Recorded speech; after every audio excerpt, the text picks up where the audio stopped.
jeder, tetet, nanti ada home band-nya Pak. Di sini ada home band biasanya. Oh, gitu. Cuman karena mereka naik-naik terus harganya jadi nggak jadi. Oh, gitu. Oke, Tribuners, kita kedatangan bintang tamu wanita super. Dia ini jam terbangnya itu benar-benar tinggi sampai ke ujung Indonesia bahkan dia terbang. Dan Fitri ini ternyata dia adalah founder Sahabat Vi. Ya, mau tahu Sahabat Vi seperti apa? Langsung aja Mbak Fitri cerita. Saya duduk di sana ya, Mbak Fitri. Oke, Mbak, ceritakan Sahabat Vi itu apa sebenarnya? Jadi Sahabat itu tuh gerakan sosial kemanusiaan yang fokus terhadap kalau saya bilang sih Laskar Langit. Jadi Laskar itu tuh penghafal Al-Quran, anak yatim dan duafa gitu. Jadi itu dan juga anak-anak adik-adik kita di pelosok-pelosok Indonesia.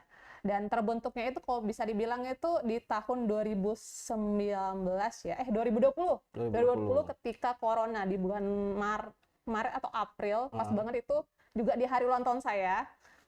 Corona di Jambi kan sudah marak tuh pada sudah lockdown. Jadi kita sebagai relawan waktu itu pada dilarang untuk beraksi gitu kan. Jadi akhirnya beraktivitas di kegiatan waktu pas corona ya.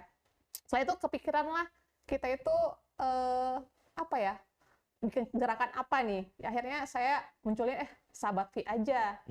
Kenapa Sahabat Vi? Karena yang donaturnya itu teman-teman saya pribadi gitu. Sudah ada donaturnya langsung. Ada donaturnya langsung gitu kebetulan ya. Sebenarnya karena ada donatur jadi kepikiran lah ya. Kepikiran kan, jadi namanya apa ya? Iya. Aduh, daripada ribet namanya itu ya udah Sahabat Vi aja. Kadang-kadang orang bingung Vi itu kan FII kayak 7 ya? Enggak, itu tuh Vi itu nama panggung saya tuh, nama panggil saya Vi gitu kan. Gitu. Kalau misalkan dilihat di Instagram itu Fadli pikir Sahabat Vi itu Sahabat TV, kan Sahabat TFII gitu kan. Jadi Sahabat TV bukan Sahabat Vi. Nah, kita tarik ulur ke belakang nih Mbak Vi. Kan tadi Mbak bilang Mbak Fitri ya? Mbak Vi panggilannya ya? Kata Mbak Fitri tadi bilang sudah ada donaturnya. Berarti teman-teman tuh sudah percaya sama Mbak Fit untuk membuat sebuah komunitas sosial. Betul. Apakah dulunya Mbak Fit memang sudah berkecimpung di dunia sosial kah atau seperti apa? Kalau bisa dibilang dari saya setelah lulus kuliah di Jogja kebetulan waktu itu kan. Jadi emang sudah aktif di sosial kemanusiaan. Jadi mungkin bisa disebut ya saya tergabung di Dompet Duafa, Rumah Zakat dan kayak NGO di Jakarta waktu itu kan. Jadi mungkin karena link saya sudah banyak, jadi pun ketika ada kegiatan itu enak teman-teman tuh malah kalau ada kegiatan di pelosok kabarin dong butuh apa, bantuan apa. Jadi kalau misalnya 1 bulan itu saya tidak posting aksi apa, mereka pasti nanya tuh. Jadi saya Pit ada kegiatan apa nih? Ada aksi Jumat Berkah apa ini gitu. Gitu. Berarti memang dari kuliah sudah mulai turun aktif gitu. Di sosial. Apa sih yang membuat Mbak Fitri ingin terjun langsung ke maksudnya ingin ke sosial? Yang alasannya apa? Alasannya mungkin di awal ya. Di awal tuh kalau kita misalnya ke kegiatan ke pengabdian ke pelosok tuh awalnya healing, Mas. Pertamanya healing. Healing nih. Liburan ya. Tapi kelama-kelamaan kita tuh kayak ada sesuatu hal yang apa ya, ketika ngelihat senyum adik-adik tersebut, kita tuh sudah kayak apa ya, jadi kayak super sistem kita, senang kita melakukan itu. Jadi tuh nggak capek, kita udah seminggu nih di pelosok, nggak capek, senang, kayak udah senang aja bantu masyarakat di pelosok tersebut. Berarti healingnya Mbak Vini beda ya? Healingnya itu sama teman-teman, bukan ke tempat wisata atau enggak ya? Luar biasa. Mungkin dari darah berarti sudah ada mungkin kita pernah di fase itu, Mas. Fasenya begitu kan, healing, udah liburan aja buat diri sendiri. Tapi ini setelah itu kan ada fase di mana kita healingnya buat sendiri dan orang lain. Sempat kuliah di Jogja berarti? Iya. Di universitas mana? Universitas Pembangunan Nasional Veteran Jogja, Mbak. Serius? Iya. Saya jebolan veteran juga. Jurusan apa, Mas? Jurusan apa, Mas? Kalau saya jurusan pertambangan. Saya teknik kimia 2015. Oh iya? Iya. Berarti Mbak Fit masuk, aku keluar. Iya, saya kebetulan kumlot sih, cuma 2 tahun tuh ya. 2 tahun lagi mau di DO maksudnya. Oke, nah ternyata Tribuners setelah Fadli searching, Mbak Fit ini juga sempat bersekolah sebagai staf kepresidenan Sekolah staf presiden. Sekolah staf presiden. Angkatan kedua. Angkatan kedua. Iya. Ceritakan Mbak, Iya, jadi itu di bulan Juni ya, saya ingat banget itu nggak sengaja scroll Instagram kantor staf presiden muncullah. Bulan Juni tahun? Juni tahun ini. Oh, tahun ini. Tahun ini 2003 akhir Juni itu ada pendaftaran sekolah staf presiden buat pemuda-pemudi di Indonesia kan. Saya daftar lah nih. Saya daftar terus terjaringlah 100 ini setelah 100 administrasi, pendaftar, ya. 100 pendaftar yang lolos administrasi ya administrasi. Setelah itu di awal Juli itu barulah diumumkan setelah wawancara dengan Deputi 5 waktu itu Ibu Jaleswari. Kebetulan saya itu membawa konflik tentang Papua. Kebetulan saya waktu itu penugasan di Papua. Jadi itulah mungkin yang membuat saya lolos untuk jadi 35 sekolah staf presiden begitu. Nah, dan nggak taunya ternyata yang daftar itu banyak, Mas. Berapa orang? 66.239. 66.000 orang? Iya, 66.000 pemuda yang mendaftar. Yang lolos, yang diterima hanya 35 orang. 35 orang. Berarti ada orang yang beruntung. Dan kami kan sebagai pemuda nanya nih, Pak Muldoko, kenapa yang dipilih cuma 35?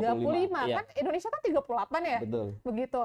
Kami ini mencari pemuda yang bukan perihal dia pintar dan dia apa, bagi kami mencari anak-anak yang kritis, yang leadership-nya sudah terbangun dari awal. Kalian di sini yang suka demo, yang dari awal sudah sering bikin kegiatan di pelosok, itu yang kami cari gitu. Iya. Jadi yang semi-semi aktivis gitu lah. Aktivis ya. Jadi mereka tuh mencari yang orang-orang kritis ternyata. Berarti Mbak Fitri suka demo berarti di Jogja. Demonya dalam campaign aja. Campaign.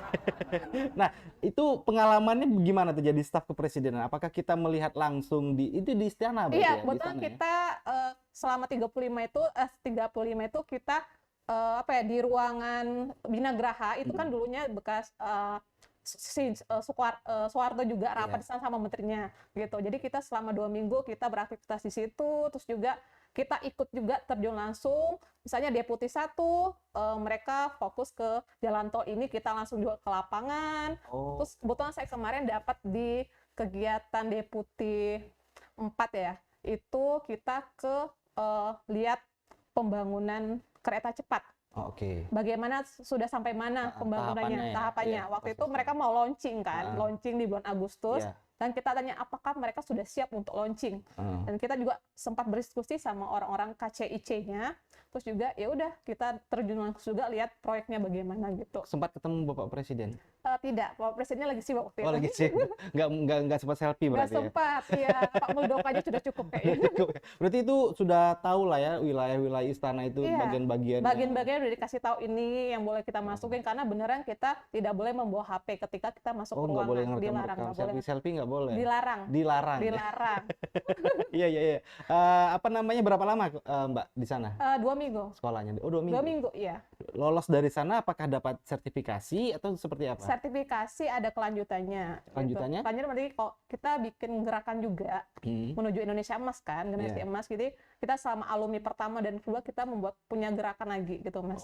Lagi digodok ini. Iya. Nah, jadi Mbak kan ngelihat tadi bilang di Instagram. Instagram apa itu? Kantor Staf Presiden, bisa cek teman-teman. Kantor Staf Presiden. Iya, langsung. Dia berarti ada lagi yang di ketiganya ya, angkatan ketiga. Kemungkinan tergantung besok presidennya, Mas. Oke. Apakah mau lanjutkan ada kantor staf presiden atau tidak gitu. Mbak dapat info dari mana kalau misalkan ada sekolah itu? Apakah memang nggak sengaja lewat di FYP? Sengaja. Nggak sengaja. Sengaja lihat teman saya, wah, kantor staf presiden ikut nggak ya? Kebetulan kemarin saya juga ada kegiatan di Aceh kan, waktu itu di bulan Juli yang sama.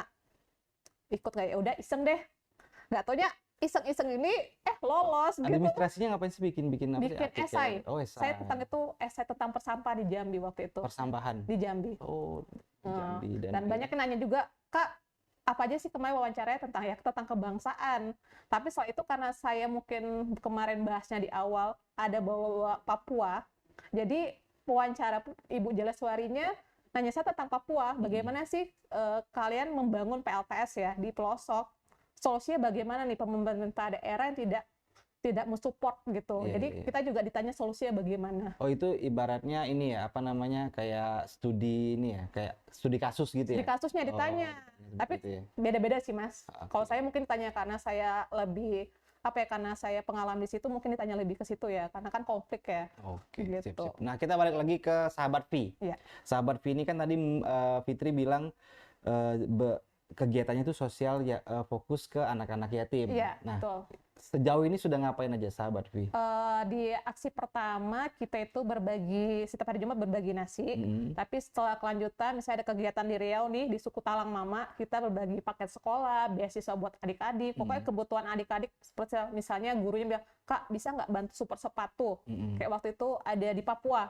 Insya Allah bisa Bu, saya nanti tinggal cari teman-teman saya untuk siapa yang mau berdonasi. Alhamdulillah tercapai lah Mas itu. Sudah kemana aja sih sahabat V? Untuk sahabat V itu untuk kegiatannya tuh sudah di Jambi, Tanjabar, terus di Papua di Sorong Raya terutama itu ya, di Kota Sorong Raya, sama di daerah Sulawesi Selatan. Nah, Mbak pergi ke sana itu apakah dihubungin orang sana kah? Atau memang, oh aku mau ke sini nih, aku mau ke sini?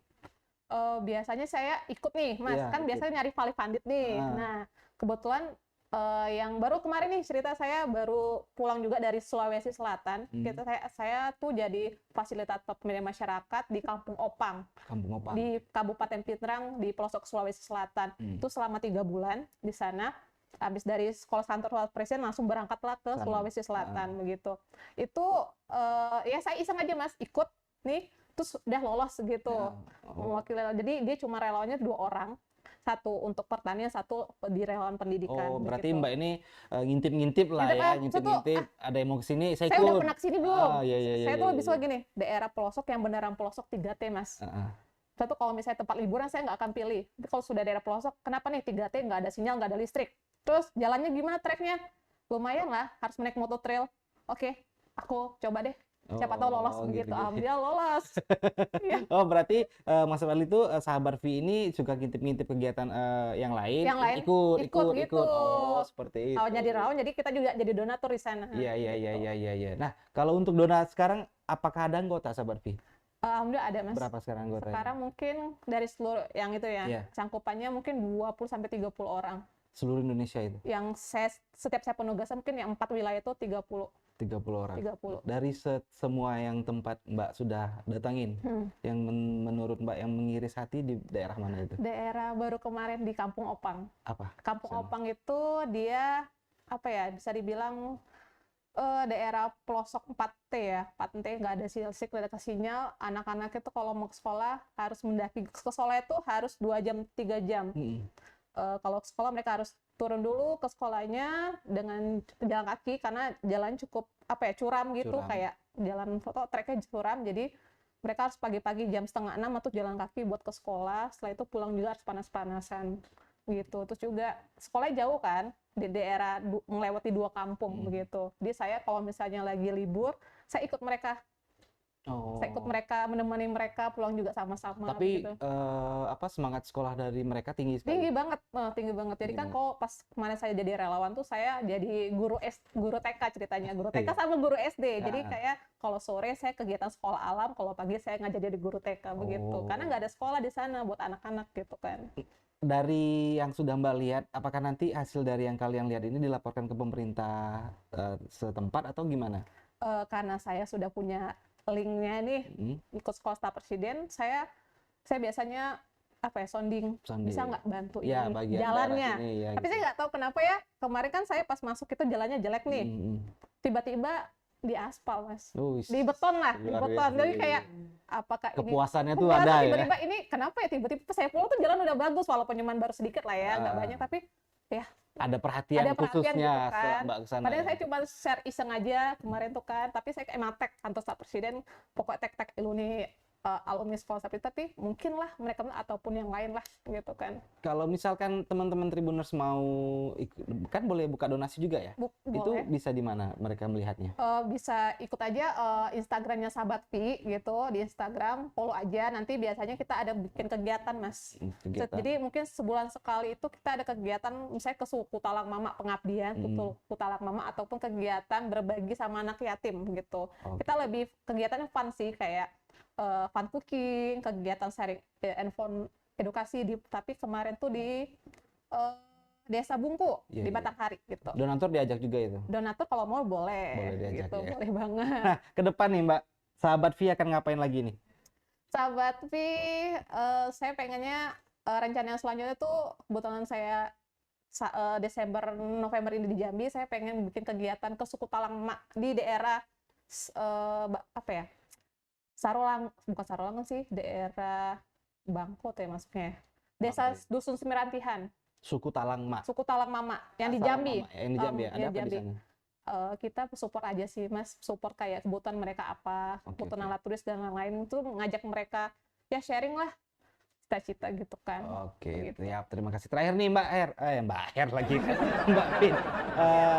Harapan ke depan Mbak Fit setelah Mbak melihat semua apa yang terjadi di Indonesia tentang bisa dikatakan pendidikannya agak masih sedikit kurang tersentuh lah di bagian daerah tertentu.